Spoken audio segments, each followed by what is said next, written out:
Bonjour belle lumière, belle héroïne. Alors ce matin je fais une vidéo mais ça va pas très fort.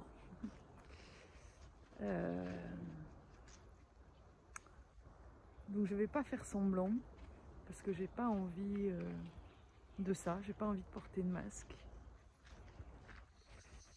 Je pense que c'est important aussi, même en tant que thérapeute, de montrer que je traverse des hauts, des bas.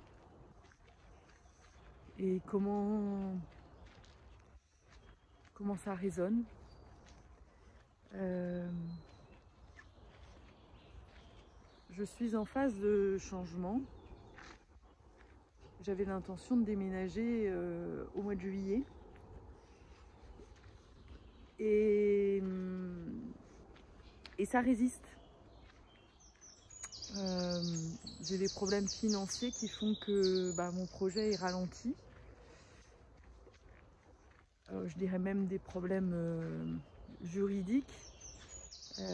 Voilà, j'ai confié en fait une partie de mon capital, grosse partie de mon capital à quelqu'un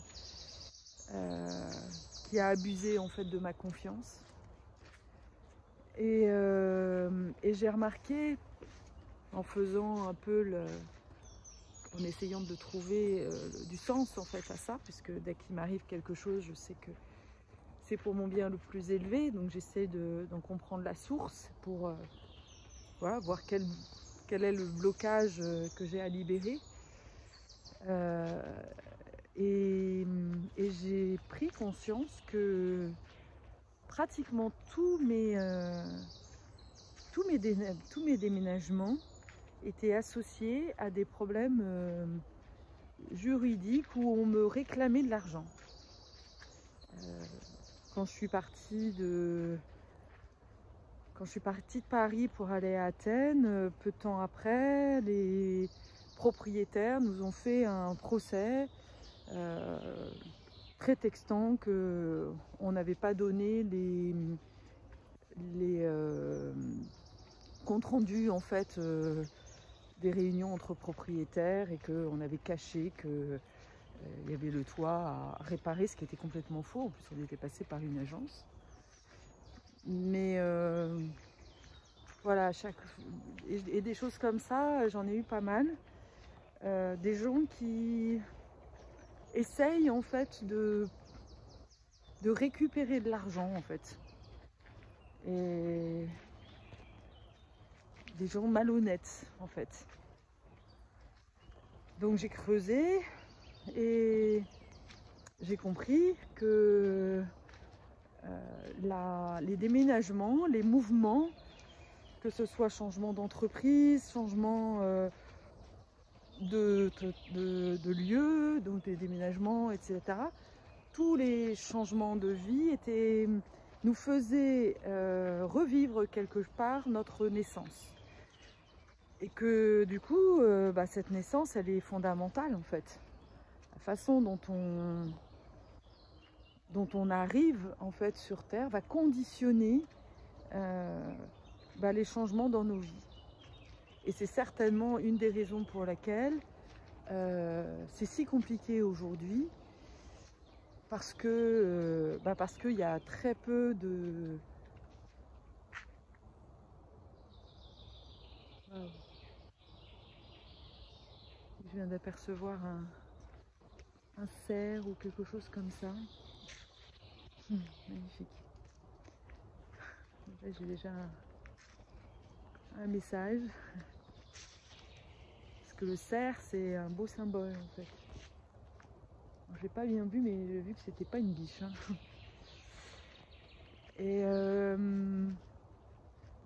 Et donc, oui, les naissances, et surtout chez les hypersensibles, il y a beaucoup d'hypersensibles qui n'étaient pas désirés, attendus, et qui sont nés dans des conditions un peu chaotiques.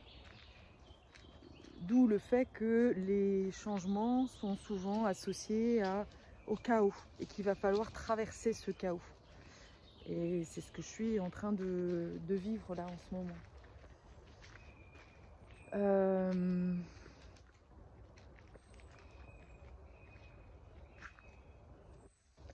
que ça m'indique aussi, c'est que quand j'ai fait le bilan, je me suis rendu compte que il y a certains déménagements qui se sont super bien passés, notamment quand je suis partie de Paris en Alsace. Bon, il y a eu un peu de résistance à un moment donné, mais c'était plutôt psychologique. Dans la matière, voilà, j'ai eu aucun procès, aucun problème après. Donc j'ai creusé et d'ailleurs grâce à une de mes clientes avec laquelle j'ai commencé à faire un exercice de miroir et comme elle était demandeuse aussi de pouvoir tester sa capacité à pouvoir accompagner, donner, être utile, et ben voilà, j'ai joué le jeu. J'aime bien aussi me mettre en mode cobaye en fait pour mes clientes qui ont besoin de se rassurer en fait sur la pertinence et la justesse de leur vision, de leur connexion. Et elle m'a renvoyé que si ça s'était bien passé, c'est que justement j'avais mis suffisamment d'énergie, que j'étais sûre en fait, que j'avais pas eu de doute sur la direction que je devais prendre. Et elle m'a permis de prendre conscience que les problèmes juridiques finalement étaient une manifestation dans la matière de mes doutes, de mes hésitations. Et que du coup, bah oui, ces hésitations, le côté juridique est une énergie qui ralentit évidemment. Donc j'ai trouvé ça hyper intéressant de comprendre en fait que si je mets plein d'énergie, en fait, si j'ai de la joie à déménager, que voilà, je suis convaincue, il y a en fait cette énergie de joie et cet élan, en fait, cette envie d'avancer et d'y aller, va ouvrir des portes et va faire que la voie va être facile. Et ça, j'ai envie de le partager parce que, en effet, ça montre à quel point notre énergie, notre intention, la clarté de notre intention est fondamentale en fait. Quand on fait un choix, vaut mieux prendre du temps pour vraiment renforcer en fait notre intention. Et après, voilà, j'y vais et je ne lâche rien en fait. Et c'est ça aussi la voie de l'héroïne, c'est c'est vraiment Dora l'exploratrice, hein, elle est dans ce plaisir d'explorer et à la fois, ouais, elle y va quoi. Elle n'est pas timide, c'est une guerrière de lumière. Et c'est clair que là, c'est la première fois, en fait, je me suis rendu compte de ça aussi, c'est la première fois que je décide de déménager sans raison particulière, en fait, juste parce que j'en ai senti l'élan. Et ça part justement d'une intuition féminine. Tu sais, le truc qui monte là du bas, c'est ça en fait une intuition, hein, c'est quelque chose qui monte en fait du bas. J'ai l'impression de voir et d'entendre plein de choses. Et l'enjeu qu'il y a, c'est de mettre le masculin, que le masculin, mon masculin intérieur, fasse confiance en fait dans cette intuition et ensuite mettre tout ça en mouvement. Et je vois bien en ce moment aussi par les personnes que j'accompagne, les personnes qui viennent à moi, qu'il y a une énorme problématique de la confiance que l'on accorde, et je dis on parce que je pense que si tu te retrouves devant cette vidéo, c'est certainement que tu es concerné, de la confiance que l'on accorde à notre féminin. Et ça ne veut pas dire qu'on n'est pas féminine, mais ça veut dire que finalement notre société, elle est tellement basée en fait sur le faire, la rationalisation, les preuves, l'argent, le matériel, que tout ce qui est de l'ordre de l'invisible, donc les intuitions, les sensations, bah, c'est très difficile en fait de s'y fier à 100% et de s'en remettre en fait, de vraiment dire ok, t'as entendu ça, bah, je te suis en fait. Et c'est une des raisons pour lesquelles la femme a autant de temps, autant de mal en fait à se faire entendre, à se faire respecter dans les couples, parce que nous-mêmes en fait on ne nous fait pas confiance, on ne fait pas confiance à notre féminin. Et encore une fois, j'insiste là-dessus, quand je parle du féminin, je ne parle pas d'homme ou de femme, je parle bien du féminin à l'intérieur de nous, cette part féminine. Et voilà, et si tu es dans une situation de divorce, par exemple, bah oui, clairement, ça montre que tu as abandonné en fait ton féminin. Tout ce qui se passe à l'extérieur est la manifestation de ce qui se joue à l'intérieur. Et récemment, j'ai eu un flash aussi, une prise de conscience que j'avais beaucoup plus de difficultés à être généreuse, par exemple, avec les femmes, par rapport avec des hommes.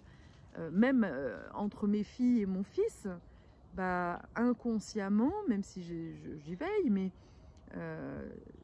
je vois bien que c'est plus facile, en fait, d'être généreuse avec mon fils qu'avec ma fille. C'est super important d'être observateur, en fait, de tout ça, sans jugement. Et de voir qu'est-ce que ça vient dire en fait de moi, de ma relation de moi à moi, de mon féminin et de mon masculin, et de voir bah, quelle place je mets, quelle place prend en fait mon féminin dans ma vie. Bah, je médite pas par exemple, la danse c'est quoi, c'est un quart d'heure, une demi-heure le matin, et après je passe toute ma journée à bosser quoi. Et à lire, à voilà, remplir mon mental. Alors j'ai 1 heure de balade, et là je vois bien, c'est un moment précieux pour moi, et à la fois voilà, je fais une vidéo. Donc tout ça est vraiment, je pense qu'il y a vraiment besoin en fait, là maintenant, cet été, de donner plus d'espace à ce féminin. Et c'est ce que je vais m'attacher à faire. Alors, ça veut dire quoi? Ça veut dire justement faire des pauses, faire plus de pauses. Ça veut dire être dans un état de réceptivité, d'écouter notre cœur, notre corps, prendre soin du corps, manger en conscience par exemple. Ça veut dire aussi être dans le plaisir. Être dans le plaisir de vivre, de partager des moments, justement de faire des choses qui ne servent à rien, de faire des choses qui, soi-disant, ne servent à rien selon la vision du mental, mais encore une fois, qui nous nourrit en profondeur, parce que nous sommes des êtres sociaux, et que voilà, depuis le coronavirus, depuis 2012, à la fois on est en quête de nous-mêmes, d'éclairer nos vies, et à la fois on ne prend pas le temps de ralentir. Donc on a le nez dans le guidon, on est tous dans nos problèmes, et puis il faut qu'il y ait un énorme drame en fait pour qu'à un moment donné on s'arrête. Un burn-out, un divorce. Et là, quand tout s'arrête en général, eh bien c'est le féminin en fait qui dit stop. Donc cette part féminine, encore une fois, de sensibilité, de sensorialité. Comment tu nourris en fait cette dimension-là? C'est la dimension spirituelle aussi, artistique. Et non pas pour nourrir un besoin d'ego, parce que là, ça serait toujours être au service du masculin, quelque part, mais au contraire pour guérir ton cœur. Pour être là à la rencontre de tes enfants intérieurs, par exemple. J'ai proposé notamment à une de mes clientes qui fait beaucoup de sculptures, de sculpter avec la main gauche son enfant intérieur et de voir, de regarder, d'observer un petit peu comment elle voyait en fait cet enfant intérieur et, et de lui apporter un soin ensuite. C'est quelque chose, une démarche, un processus chamanique qui est vraiment puissant en fait, de réparation. Et on vient se réparer soi-même en fait, prendre soin.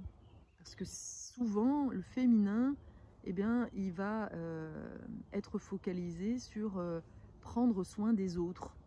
Il a le sentiment que... et là, il y a deux archétypes en fait dans la voix de l'héroïne, sur lequel je suis en train de travailler d'ailleurs, qui est à la fois la caregiver. Donc la caregiver, c'est vraiment, oui, l'infirmière, celle qui prend soin, la sage-femme, etc. Et puis il y a la lover. La lover, c'est justement celle qui est dans l'éros, et Eros ou agapé aussi. Il y a plein dans la langue grecque. Je crois qu'il y a cinq façons de dire je t'aime. En français, on est tellement pauvre en fait dans notre façon de dire je t'aime. Et combien de fois par jour tu te dis que tu t'aimes, tu vois? Et quand je dis ça, j'ai beaucoup d'émotions qui remontent. Voilà. Et j'accueille. J'accueille parce que je sens bien en fait que j'ai un peu délaissé mon féminin et que ce féminin il commence à être un peu épuisé de donner à l'extérieur et de pas assez recevoir. Mais c'est pas qu'il y a pas, c'est pas qu'on me donne pas, c'est que je me suis coupée de ça en fait. Parce que souvent, et parce que derrière, dans ma croyance, il y a ce sentiment de redevabilité. Je suis redevable. Parce que dans mon enfance, oui, si je recevais, alors il fallait toujours que je donne quelque chose en fait. On m'a pas appris en fait à juste recevoir parce que je méritais en fait de recevoir. Alors que c'est justement le rôle des parents en fait, de donner. Mais je vois bien qu'en tant que parent c'est compliqué, qu'on est plutôt critique, on est plutôt à reprocher que à féliciter. Voilà, on a été élevé comme ça, donc on a ça dans nos cellules. On se critique soi-même plutôt à longueur de journée. Si je suis observatrice de mes pensées, je suis plutôt en train de me dire que je ne suis pas assez, plutôt que de me dire que je suis magnifique et je suis géniale, tu vois. Donc moi je crois que tout ce que je vis aujourd'hui est en train de me montrer que justement je ne reçois pas suffisamment et qu'il est temps pour moi de donner plus d'espace à cette dimension de